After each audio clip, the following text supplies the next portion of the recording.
মানুষকে অপমান না করেও সংশোধন করার অসাধারণ শিক্ষা। হঠাৎ একদিন রাস্তায় এক বৃদ্ধর সাথে এক যুবকের দেখা। যুবক একটুখানি অগ্রসর হয়ে সম্বোধন করে বিনয়ের সাথে বৃদ্ধকে জিজ্ঞেস করল, স্যার, আমাকে চিনতে পেরেছেন? উত্তরে বৃদ্ধ লোক বললেন, না বাবা, আমি তোমাকে চিনতে পারিনি। অতঃপর বৃদ্ধ লোক জানতে চাইলেন, তুমি কে? তারপর যুবক বলল, আমি এক সময় আপনার ছাত্র ছিলাম। ও আচ্ছা, বলে সে বৃদ্ধ লোক যুবকের কাছে কুশলাদি জানার পর জিজ্ঞাসা করলেন, এখন তুমি কি করছো? যুবক অত্যন্ত বিনয়ের সাথে জবাব দিল, আমি একজন শিক্ষক, বর্তমানে শিক্ষকতা করেছি।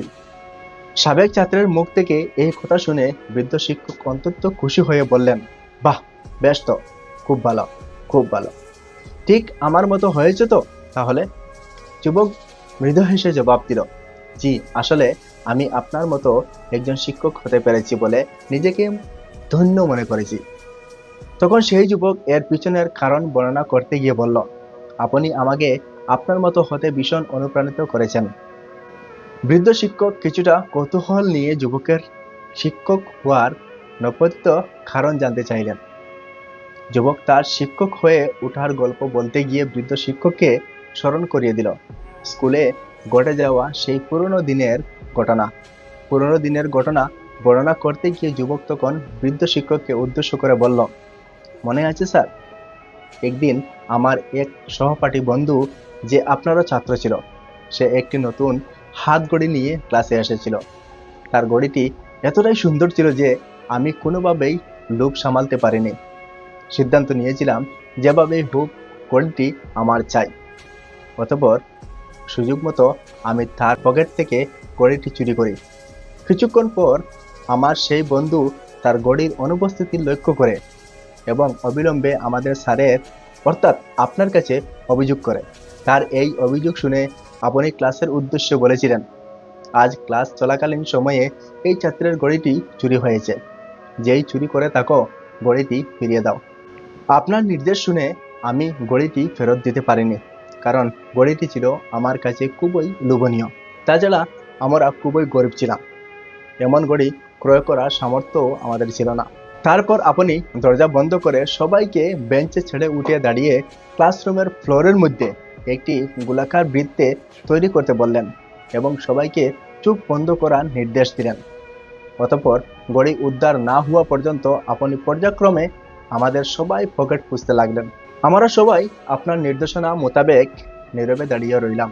এক এক করে পকেট চেক করতে গিয়ে একটা সময় আপনি যখন আমার পকেটে হাত দিয়ে ঘড়িটি খুঁজে পেলেন, তখন ভয়ে লজ্জায় আমার শরীর কাঁপছিল। কিন্তু সেই মুহূর্তে ঘড়িটি আমার পকেটে পাবার পরও আপনি কিছু বলেননি এবং শেষ ছাত্র পর্যন্ত সবার পকেটেই চেক করেছিলেন। অবশেষে আপনি সবাইকে বললেন, ঘড়িটি পাওয়ার পর আমরা সেই বন্ধুটির আপনার কাছে জানতে চেয়েছিল ঘড়িটি কার পকেটে পাওয়া গিয়েছিল, কিন্তু আপনি তাকে বলেছিলেন ঘড়িটি কারো পকেটে পাওয়া গেছে তা গুরুত্বপূর্ণ নয়, তোমার ঘড়ি পাওয়া গেছে সেটাই গুরুত্বপূর্ণ। সেই দিনের ঘটনা নিয়ে পরবর্তীতে আপনি আমার সাথে কোনো কথা বলেননি, এমনকি সে কাজের জন্য আপনি আমাকে তিরস্কারও করেননি। নৈতিক শিক্ষা দেওয়ার জন্য আপনি আমাকে স্কুলের কোনো কামরায় নিয়ে যায়নি। সেই ঘটনা ছিল আমার জীবনের সবচেয়ে লজ্জাজনক দিন, অথচ আপনি অত্যন্ত বুদ্ধিমত্তার সাথে কৌশল অবলম্বন করে চুরি হওয়া ঘড়িটি উদ্ধার করলেন এবং আমার মর্যাদা চিরতরে রক্ষা করলেন। সে ঘটনার পর আমি অনেক দিন অনুশোচনায় ভুগেছি। ক্লাসে ঘটে যাওয়া ঘটনার রেশ সে দিন চলে গেলেও এর প্রভাব রয়ে যায় আমার মনের মধ্যে। বিবেকের যুদ্ধে বারবার ধ্বংসিত হয়েছি। তারপর আমি সিদ্ধান্ত নিলাম, এইসব অনৈতিক কাজ আর কখনো করব না। একজন ভালো মানুষ হব, একজন শিক্ষক হব, সত্যিকারের অর্থে মানুষ গড়ার কারিগর হব। আপনার কাছ থেকে সে দিন আমি স্পষ্টভাবে বার্তা পেয়েছিলাম প্রকৃতপক্ষে কী ধরনের একজন শিক্ষাবিদ হওয়া উচিত। অপমান ছাড়াও মানুষকে সংশোধন করা যায়, সেটি আপনার কাছ থেকে শিখেছি। আপনার উদারতা এবং মহানুভবতা আজ আমাকে শিক্ষকের মর্যাদায় আসীন করেছে। সাবেক ছাত্রের কথাগুলো শুনতে শুনতে বৃদ্ধ শিক্ষকের চোখে জল গড়িয়ে পড়ল। চোখের জল মুছতে মুছতে মৃদু হেসে শিক্ষক বললেন, হ্যাঁ, সেই ঘটনা আমার দিব্যি মনে আছে, কিন্তু আমি তোমাকে মনে রাখিনি, কারণ সে সময় শুধু তোমার নয়, আমার চোখও বন্ধ ছিল। তারপরও শিক্ষক দীর্ঘ শ্বাস ত্যাগ করে বললেন, তুমি বলো বাবা, কোনো শিক্ষক কি সন্তান তুল্য ছাত্রদের চোরের বেশে দেখতে পারে? শিক্ষক চায় তার ছাত্রদের বীরের বেশে দেখে গর্ববোধ করতে।